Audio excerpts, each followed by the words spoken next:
Yeah. Am I audible? Yes, sir, please. Am I audible? Yeah. Welcome, Dr. Atma Mahapatra, sir. May I now request you to kindly welcome all our dignitaries and participants. Thank you. Over to Mahapatra. And all others are there in the panel.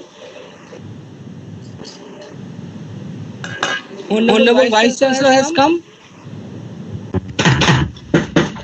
He's joined. He's there. Please go ahead, sir. Hello.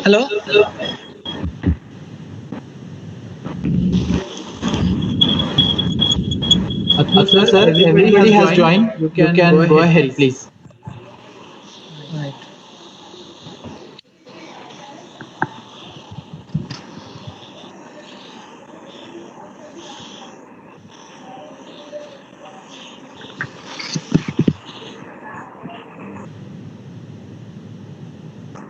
Because I can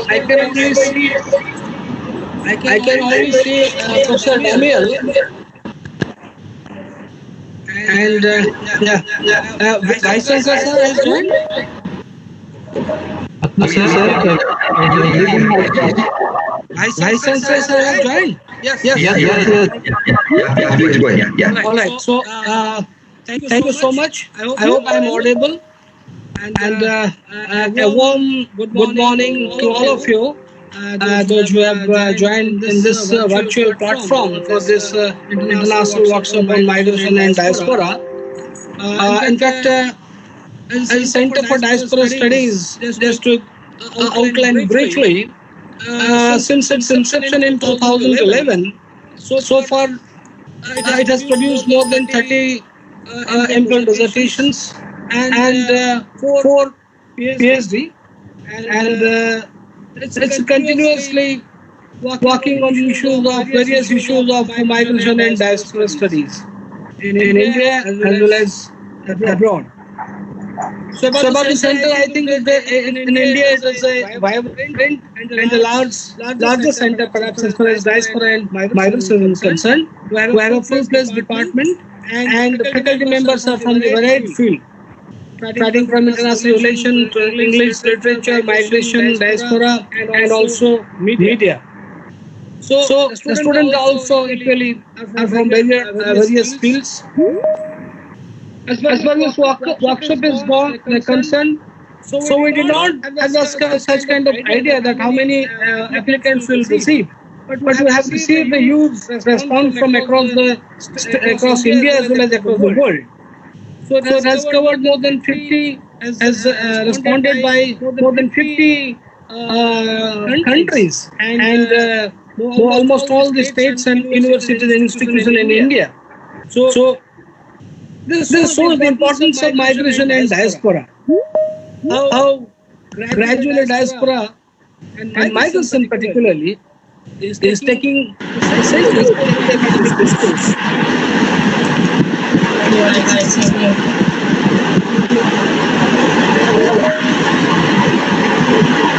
Because may request the panelists mute your mic, Professor Anish Remania. Thank you. So as far as migration is concerned, and the workshop again, it is very important in the backdrop of COVID-19 because we have seen the major issues concerning to migration and diaspora has been widely discussed and debated upon for last 2 months. However, as far as India is concerned, India, particularly the central government, has taken a very exemplary step in terms of settling the issues of either both in migration front as well as in the immigration front.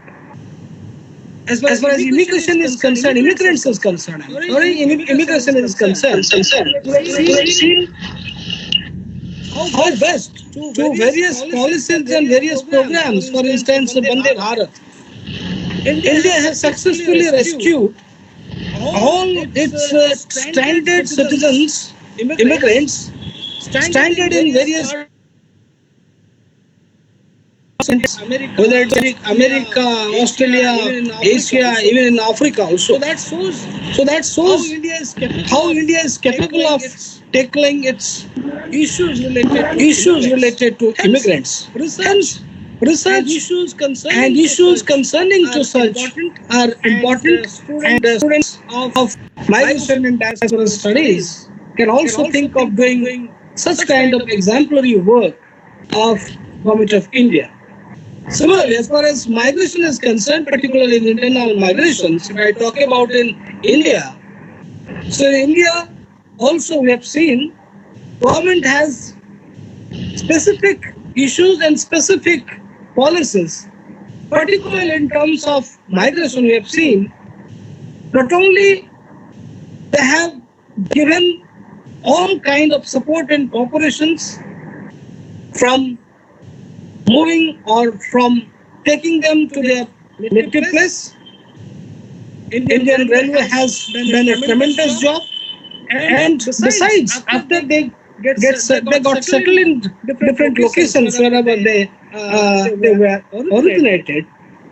Recently, Government of India has announced Atmanirbhar Bharat, self-reliant India, which is unprecedented, particularly as far as economic empowerment and economic challenges of the migrants workers are concerned.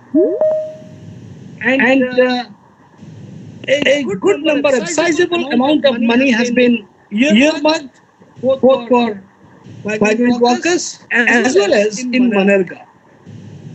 And hopefully, if it gets implemented successfully and effectively in respective states, and I think a large portion of migrants' problems can be solved, particularly the economic problem can be solved.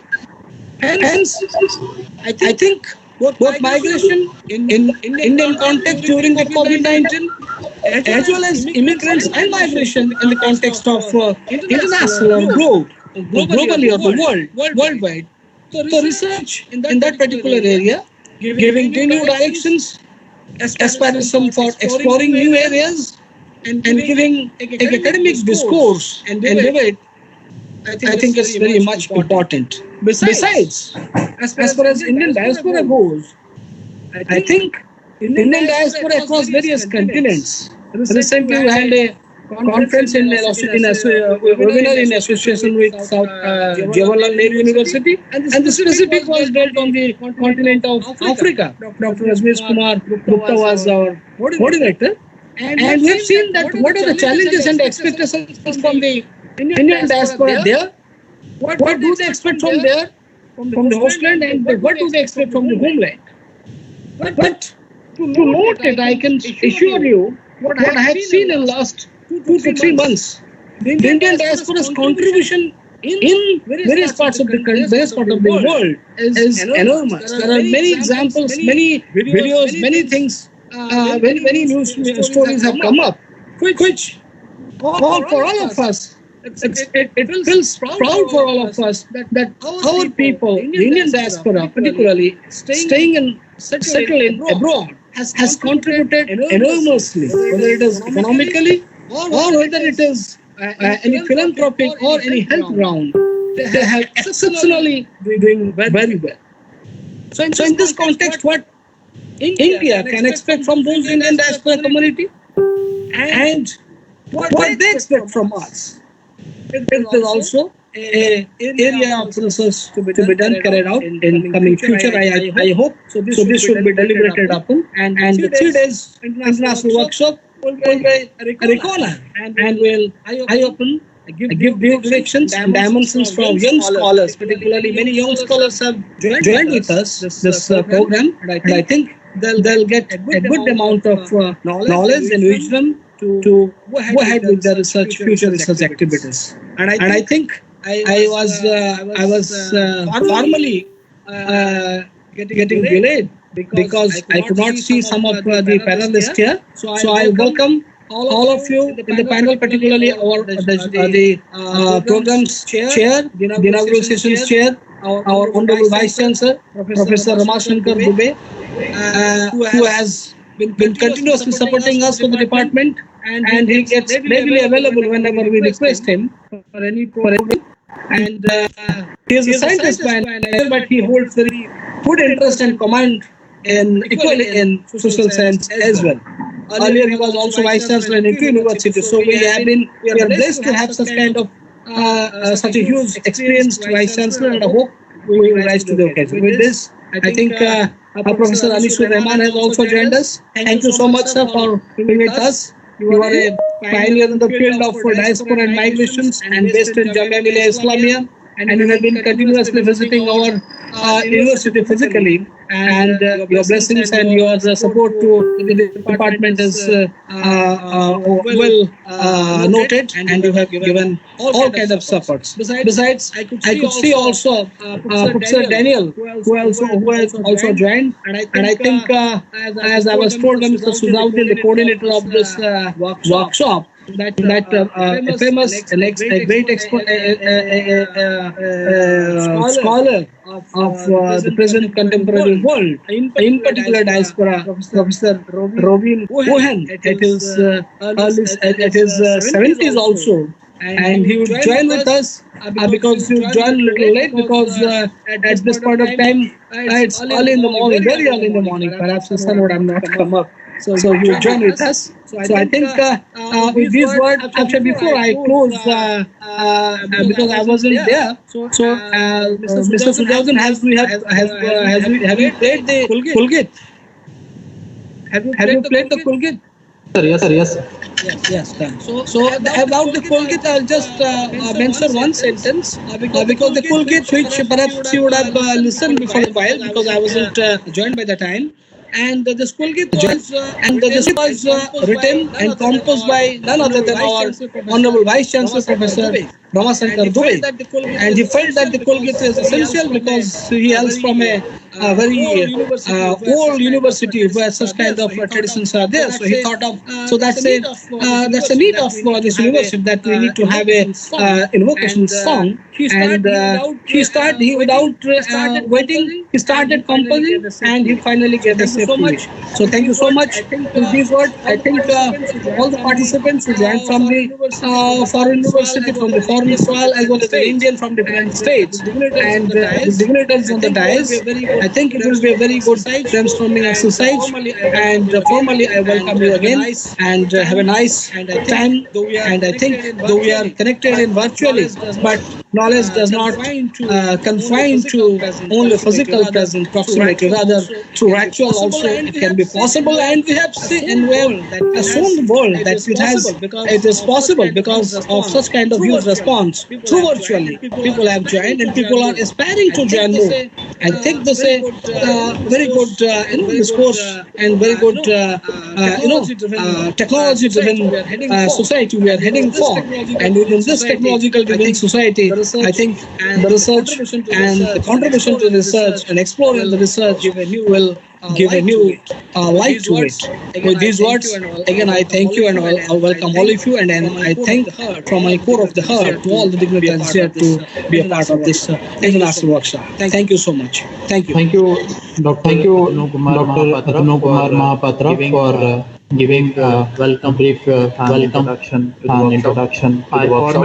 I formally welcome all of you once again. Now I would introduce the concept note of the workshop to all the participants. A very pleasant good morning to all of you. I would like to begin with the lines of 20th century Indian poet Rabindranath Tagore, whose lines inspire verses of guidance and inspiration.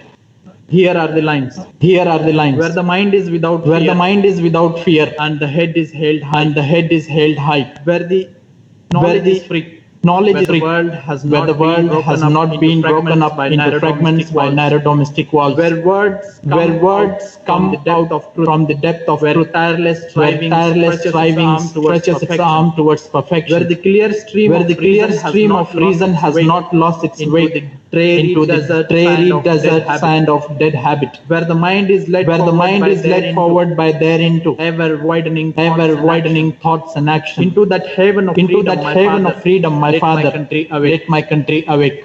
Honorable Vice Chancellor Professor Ramashankar Dubey, respected Chief Guest Professor Georgia Dona, renowned scholar and today's keynote speaker Professor Robin Cohen, Professor Alok Gupta, Professor Daniel Nojo, Professor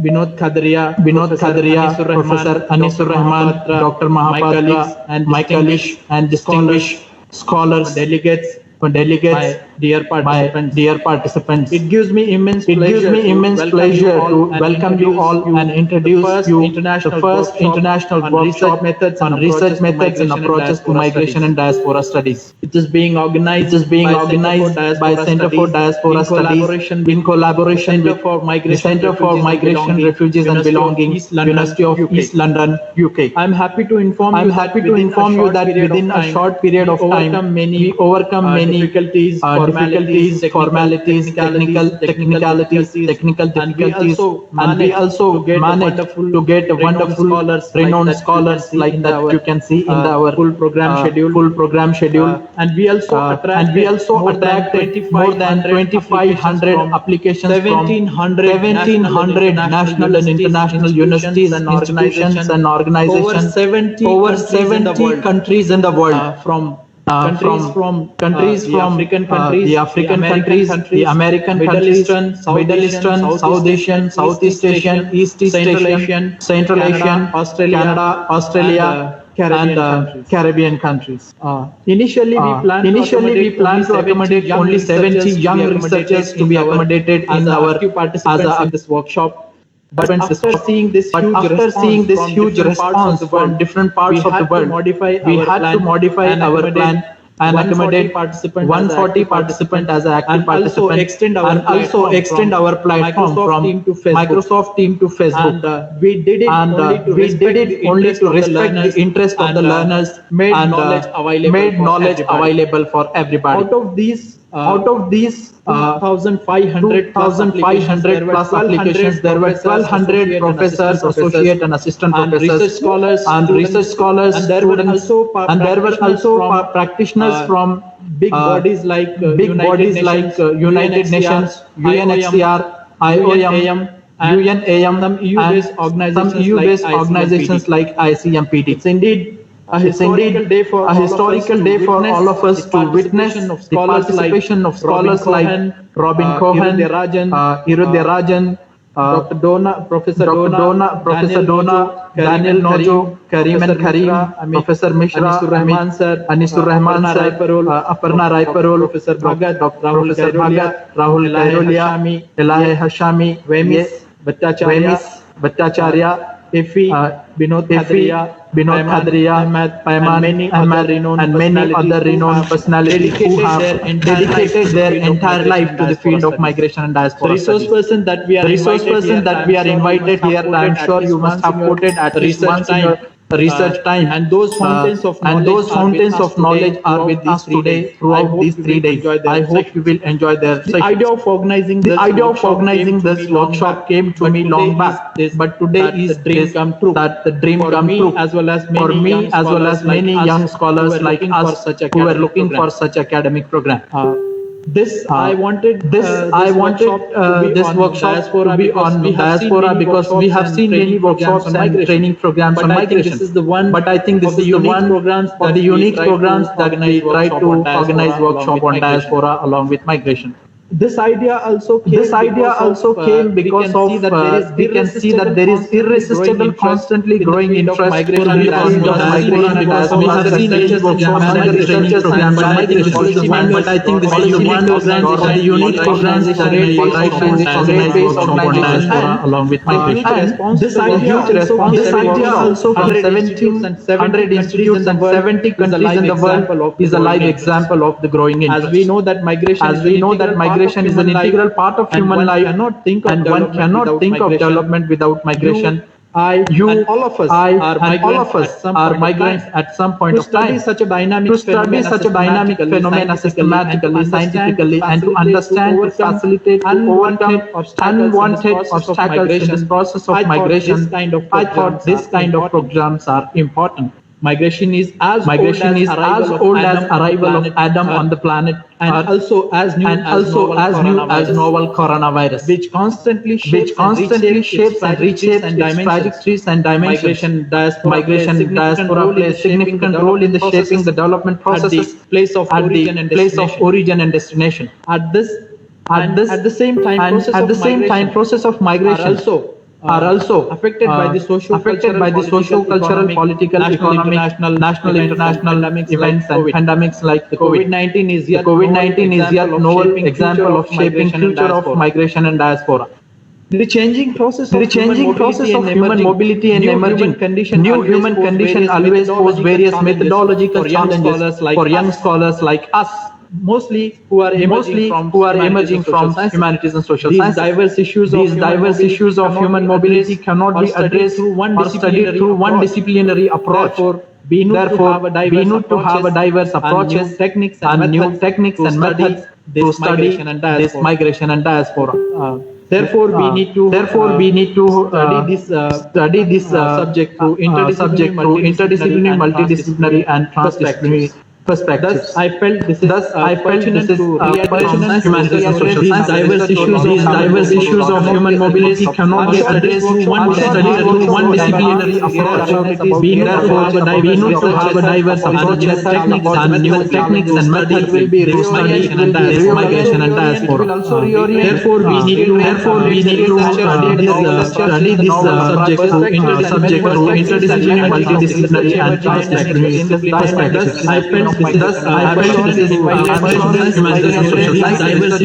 Diverse issues of human mobility cannot be addressed through one disciplinary approach.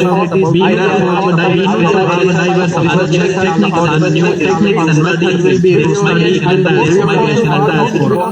Therefore, we need to study this wonderful event without spending a penny. we did not collect any fees. We did not even pay honorarium to our resource person. I am very much thankful for accepting our invitation despite this fact as well as amidst the COVID-19. I wish you all participants will be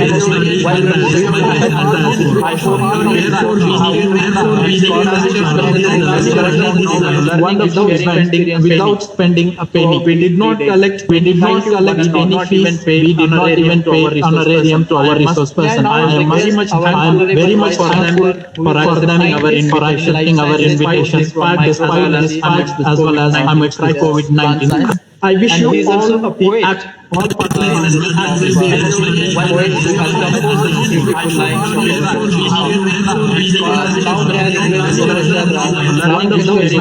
without spending a penny. We did not collect any fees. We did not even pay honorarium to our resource person. I am very much thankful for accepting our invitation despite this fact as well as amidst the COVID-19. I wish you all a poet, chairperson of Center of Diaspora Studies, Professor Abdul Mahapatra, organizer of this workshop, Dr. Salahuddin, Dr. Rajneesh Gupta, Naresh, and others from Diaspora Studies, our very much today's function, Professor Gloria Gama, from Central University of East Coast, London, along with our learned speaker, Professor Robin Graham from University of Oxford, all other learned speakers, Dr.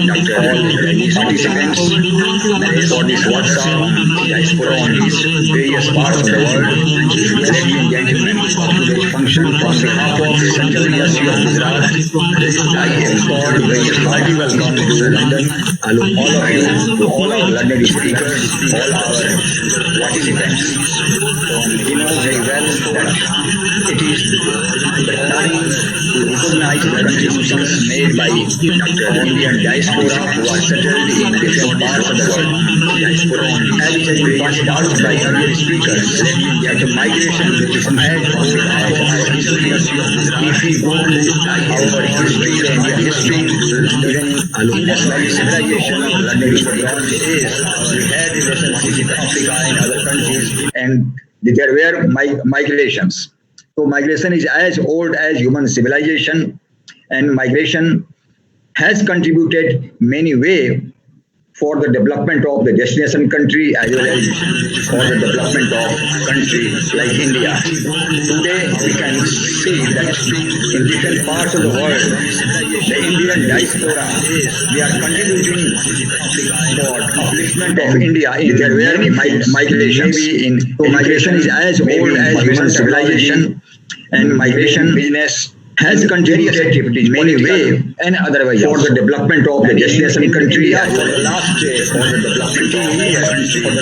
to 16 years, we are celebrating that parts of the world, Pravasi Bharatiya Divas, that they are contributing, and these are the regions of India in very migration is as old as human civilization. Come to the Indian migration business has contributed in many ways and otherwise for the development of the destination country. I witnessed last year when Pravasi Bharatiya Divas was organized at Banaras University and Varanasi, where many thousands of Indian diasporic people from different parts of the country came there, and there was also celebrated in Prayagraj, Allahabad, and participated in that also.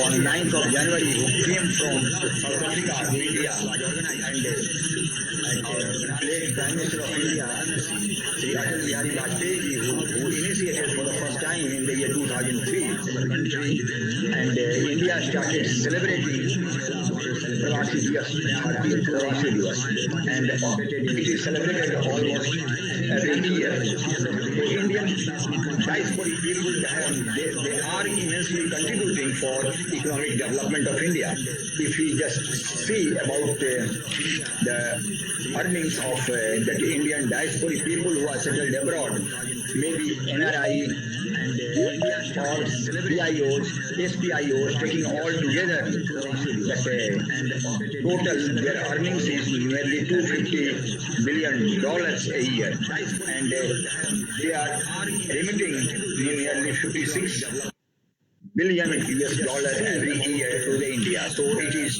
earnings. We are contributing a lot in building our foreign exchange, and more than that, in extending economic cooperation for India to the other countries that have very important role. Just to cite a few examples, the Silicon Valley, that Silicon Valley has many Indian engineers there, and similarly there are many engineer doctors in USA, in NASA, National Space Aeronautic Organization, in many scientific establishments, not only in USA and England, in various parts of the world, because Indian brain, wherever Indian brains have been, they have contributed a lot for those countries as well as India also. In India, in many of the educational institutions, and similarly there are many engineer doctors. Sorry for I request all of you to mute their mic because there are noise is echoing. All participants mute their mic. Thank you. Okay. So, Indian diasporic people, wherever they are, especially in the developed countries like States, England, and many other places. They have contributed a lot for educational development in India. I know many of the universities. I know about the Banaras universities from here. I watch that there is one BHU Parivar in the United States, and every year they are contributing a lot. They are establishing some chairs or in way of scientific operations. They are collaborating for education upliftment of Banaras University and many other education institutions in India. There are many NGOs, but foreign-based. They are governed by Indian diasporic people abroad, and through their NGOs they are contributing a lot for the development of India. And Indian multinationals, which are engaged in business in various foreign countries, they are the diasporic people who are contributing a lot.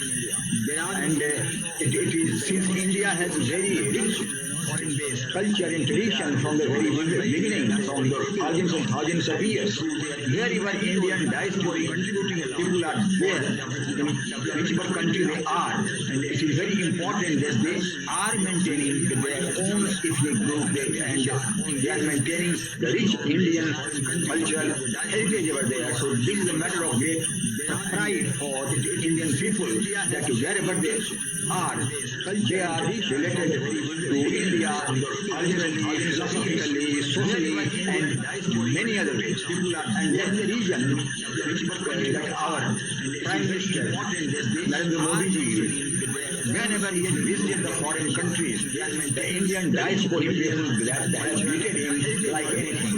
We know about Australia, we know about the United States.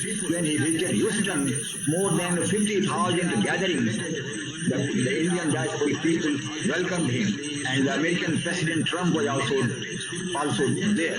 So these are the cultural richness of India.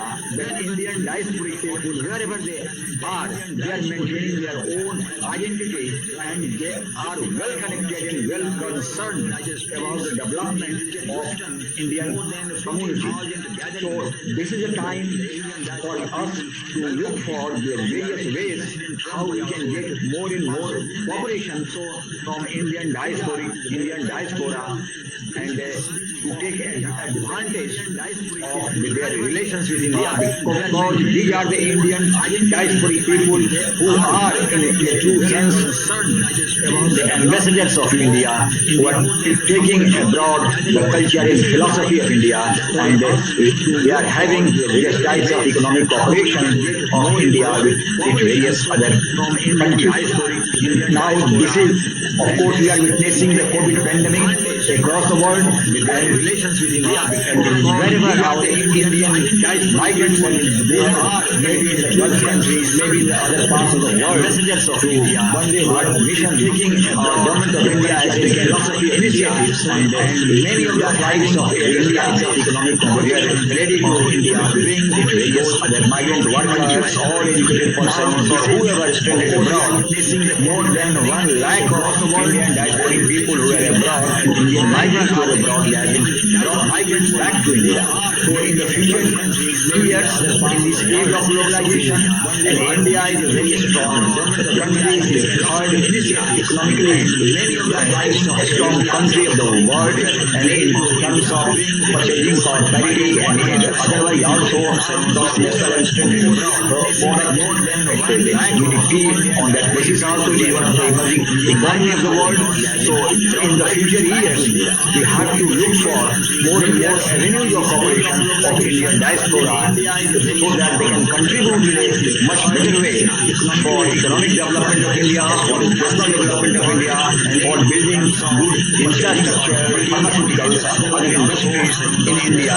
And with these words, I extend my best wishes to this workshop, and I am very much hopeful that the 3-day workshop, which is being organized, that all the participants will get acquainted with various spheres related to migration and diasporic studies, and they will go for more and more projects relating to achieving more and more cooperation of Indian diasporic people with the Indian community, so that a stronger tie can be built up between the Indian diaspora and the Indian community for the betterment of both, for the upliftment of India as well as the business of countries as well. So I thank you. I thank the organizers once again, to Dr. Mahapadra for organizing such a nice workshop. My all best wishes are with you. Thank you. Thank you very much. Thank you so much, sir. Thank you so much for this wonderful talk. May I now once again request all the participants to mute their mic, because that echoes and creates audio disturbance. Now we will move to our next distinguished speaker. He is also chief guest of today's program, Professor Georgia Dona. She is a co-director of the Center for Migration, Refugee and Belonging at University of East London, United UK. Professor Dona is a professor of forced migration at the Center for Migration, Refugee Belonging at University of East London, UK.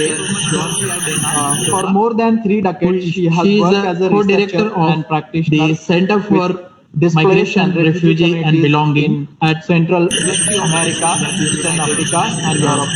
Her research focuses on ethnic conflicts, Professor Dona children's protection, psychosocial interventions, multimodal narrative methodology, and migrants' well-being and UK hostile environment.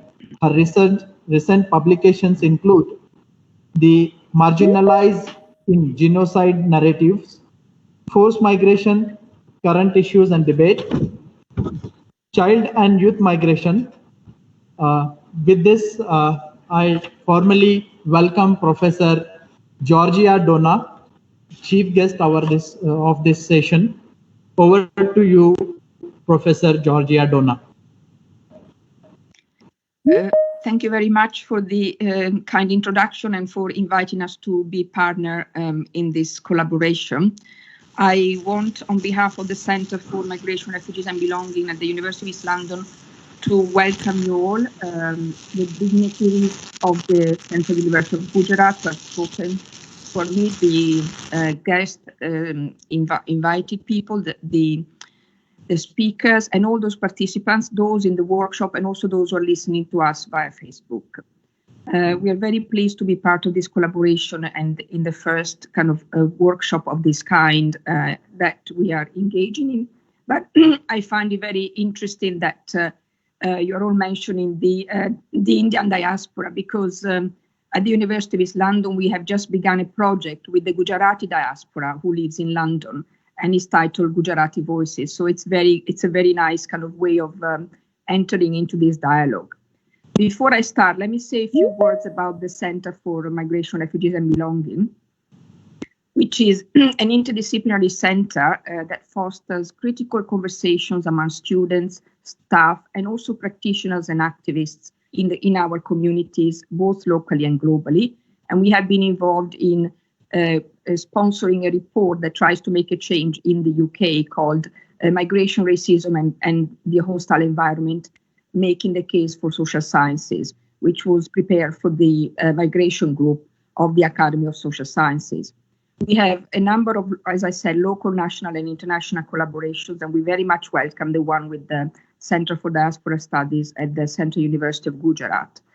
Our center integrates teaching and research, and we have a number of courses at undergraduate level, and we also have 2 affiliated master's programs. One is a Master in Refugee Studies, and the other is a Master in Conflict Displacement and Human Security. We also work very closely with the UEL Refugee Archives, which also has a digital collection, including the one that we'll be working on of the Gujarati Voices. Our approach is very collaborative, and I'm very pleased that all of us, on behalf of the co-directors, there are 4 of us who are co-directing the center together. And while Professor Yuval Davis couldn't join us today, she sends her regards and best wishes. And I'm very pleased to know that the other co-directors are going to contribute to this workshop.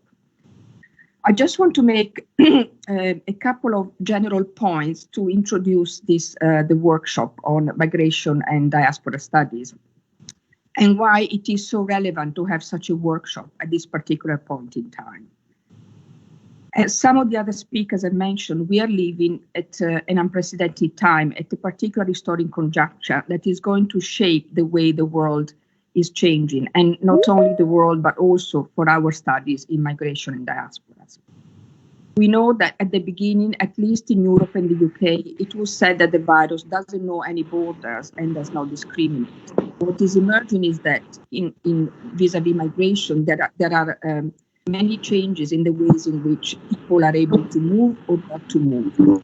We are seeing, I'm very pleased, the return of diasporic individuals from across the world back to India and the support that has been provided. But we also see in Europe the closure of national borders. We are seeing the creation of internal boundaries.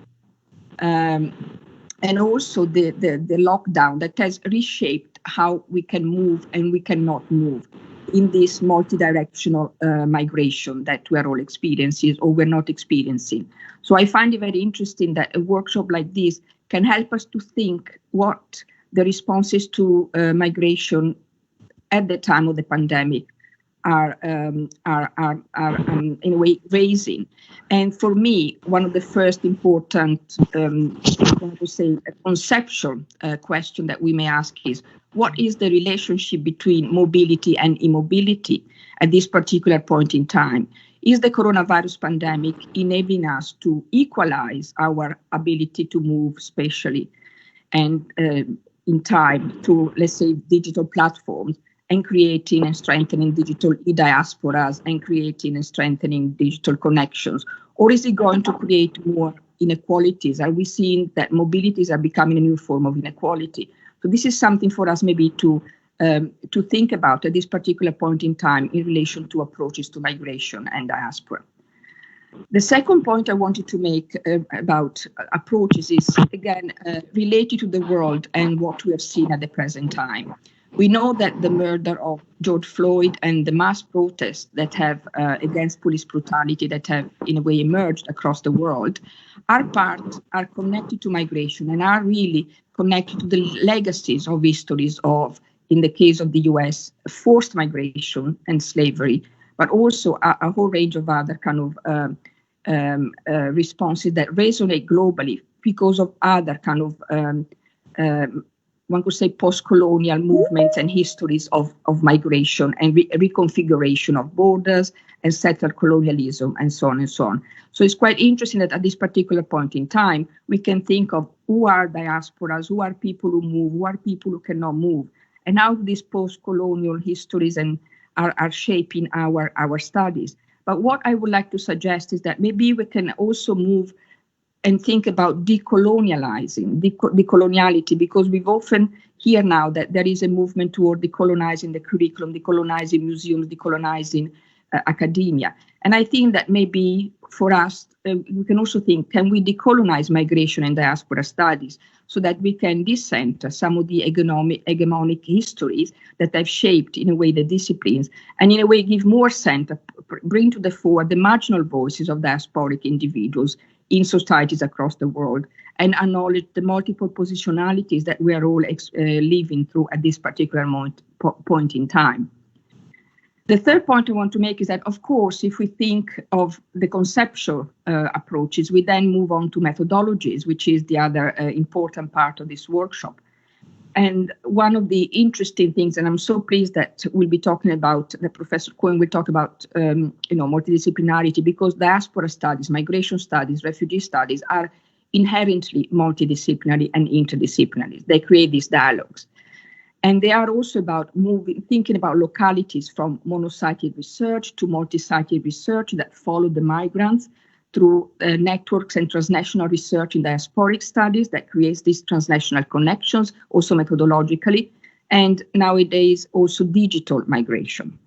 That raises the other issue of all the interesting kind of relationships that are being created and these communities that are being formed also methodologically among researchers, practitioners, and participants of our studies. And that, of course, brings together a whole range of methods, surveys, ethnography, narratives, and so on and so on. And it's interesting to, again, think of how these methods can be combined, how post-colonial texts, how art and media can be combined. And I want to give a couple of examples of the work that we do at the center in promoting these ways of thinking innovatively about methodologies and approaches to migration and diaspora studies. One of the projects is called Life Stories Project, and it's a project that students and staff and also a whole range of practitioners and partners, photographers and artists collaborated in, working with migrants who are transiting at the border between France and the UK. And it's a pedagogical and methodological approach that brings together a whole range of participants, including the migrants. And through workshops, we were discussing a whole set of post-colonial, decolonial texts like the life of Nelson Mandela, Malala, and so on and so on. And then migrants were writing their own stories in relation to these stories, and it was published as a book called Voices from the Jungle, which was authored by the migrants themselves, so that they became the authors of their own voices. Another project, part of this Life Stories project, was a photo project. So we use photography as a methodological tool. And migrants were with a photographer who came to Calais with us, were offered a training on photography. They were given cameras to keep, and they took photos of the place where they were located, and photos were taken back and then brought back to Calais and discussed with the migrants. And what is interesting about this methodological approach is that through their eyes, we could see not only their stories, but also how they saw us, how they saw Europe, how they saw the border. And it changed in a way these kind of cultural relations and approaches to understanding the production of and the visual in narrative research with migrants. The second project I want to mention is called Digital Educational Storytelling Project. And this is a project that we did with university students and also with students across the Middle East who wanted to access university, and most of them were refugees. So again, students and staff and refugee student ambassadors in Lebanon and Jordan were trained in research methodology. So we're adopting here a peer-to-peer research methodological approach in narrative interviewing. And then the student ambassadors, who were, again, refugees and migrants themselves, were interviewing others. And their stories on their educational trajectories were posted on a digital platform called DardaChat, which was used by the students and the community, this online community, to share their experiences. And therefore, this kind of narratives that were collected were becoming a pedagogical tool online to discuss what the issues that young people are confronting if they want to study abroad and if they're refugees, let's say from Syria and so on and so on. And I'm very pleased that we are now launching the digital kind of side of this storytelling project in the Living Refugee Archive with whom we partner. And there is the opening of a digital exhibition and more information about the pedagogy and the methodology of the project at the launch on the 15th of July. So to conclude this kind of brief introduction to this workshop, I think that this workshop is very, very timely and very relevant to help us think together over the next few days among practitioners, among students, among our staff, around the issues that are affecting us in studying migration and diasporas. And it's also, I think, a very relevant project because it fosters partnerships and also, in a way, generates this new wave of young researchers. And we're very, very pleased to see that so many people are interested in it. So to conclude, I want to thank you all for being here today, and I wish you all a productive workshop. Thank you very much. Thank you so much, Professor Georgia Donna, for this wonderful insights and bringing new approaches and methods to migration and diaspora studies. Thank you for this wonderful insight. Now, I will invite our invited guest, Professor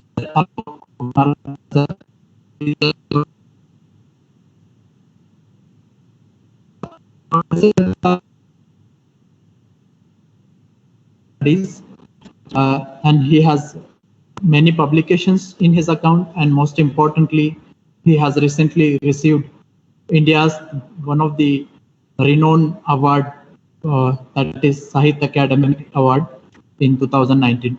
Over to you, Professor Alok Gupta, sir. Thank you. Honorable Vice Chancellor, Professor Ramashankar Dubey, our Chief Guest, Professor Georgia Donna, Keynote Speaker, Professor Robin Cohen, Dr. Atanu Mahapatra, Mr. Sajauddin, and dear participants from different countries. It gives me great pleasure to welcome you all as Registrar, Central University of Gujarat, to the first international workshop on research method and approaches to migration and diaspora studies. Today, everybody is talking about migration and diaspora, but I feel that there is less attention to given to the research methodological framework while discussing migration and diaspora. This need to be developed new interdisciplinary and multidisciplinary frameworks to address new issues and areas of studies. I am delighted to see the huge response that this workshop received. 2,500 plus 1,500 universities, research institutes, organizations across the world. This shows that there is a need for such programs, not only in India, but also in different parts of the world. Throughout history, people have been crossing political boundaries, voluntarily or forced. In modern history, major indicators of migration are closely related to the colonialism, when large number of people were forced to migrate as slave or indentured labor. However, the social and political relevance of migration goes beyond numbers, as migration involves not only production factors, but people, social agents, rights, motivations, and goals. World Migration Report 2018 notes that today international migration is at all-time high, and about 244 million people are residing outside their country of birth. They constitute almost 3.3% of the world population. These migrant groups carry with them a socio-cultural baggage, which among this consists to predefined social identity, a set of religious belief and practices, a framework of norms and value governing family and kinship organizations, food habit, language, and so on in their host land.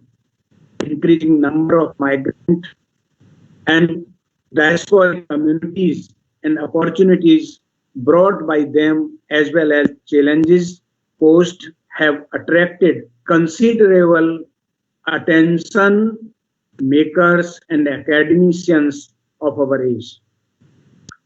I am sure this 3-day workshop will enlighten the participant and shed new lights on the gray area of methodology in migration and diaspora through the learned scholars. I am personally thankful to the distinguished professors and scholars from Oxford University, Columbia University, Carleton University, University of East London, Moreditch University, Humboldt University, Jawaharlal Nehru University, University of Hyderabad, Dr. B.R. Ambedkar University for accepting our invitations and spending their time and sharing their knowledge and expertise on migration and diaspora. I believe this workshop will train young minds and discuss various methodological challenges, techniques, and will also explore the new possibility of research in the area of migration and diaspora studies.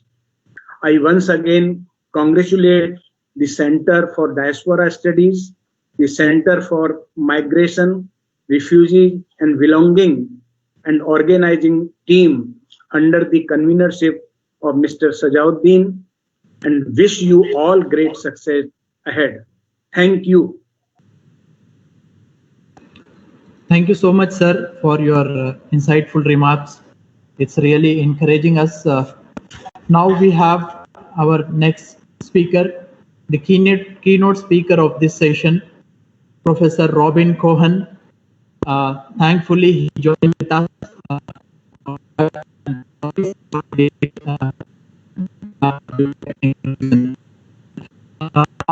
To introduce doesn't require an introduction because of us who are working in migration and diaspora are familiar with him.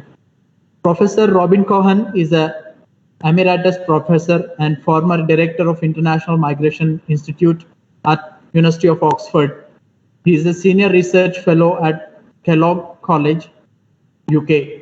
His book include Labour and Politics in Nigeria, Endgame in South Africa, The New Helot, Migrants in the International Division of Labour, Contested Domains, Debates in International Labour Studies, Frontiers of Identity, the British and the Others, Global Diaspora, an Introduction, which is very well-known book, a masterpiece in this study, Global Sociology, Migration and its Enemies, and Encountering Difference, Diasporic Traces, Creolizing Spaces.